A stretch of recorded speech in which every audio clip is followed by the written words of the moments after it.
Good morning, everyone. Boker Tov. This week's Torah portion begins with the instructions to the Kohanim, the special laws and regulations and rituals of the Kohanim. And the opening verse says that God told Moshe, speak to the Kohanim, the sons of Aaron, and speak to them about the laws of being a Kohen.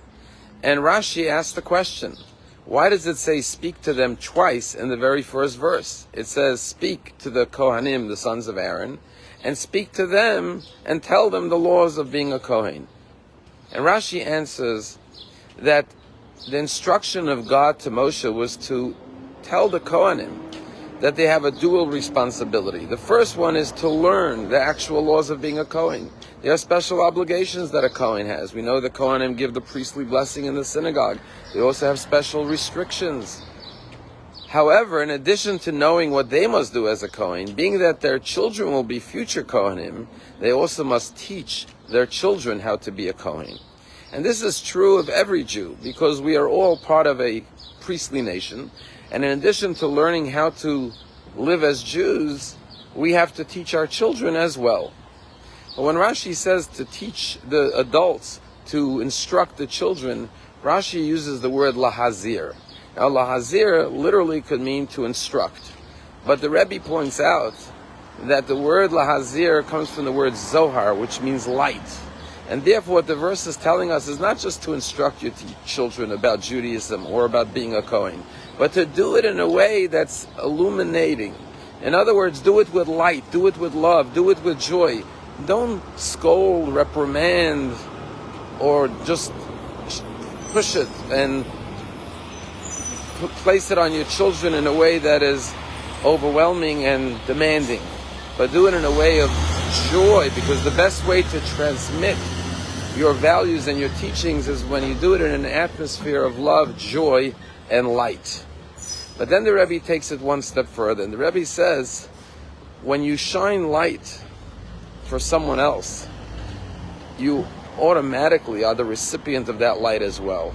And therefore, when parents instruct their children about Judaism, or a Kohen teaches his children about being a Kohen with joy, with love, and with light, then they too will be the recipient of that light.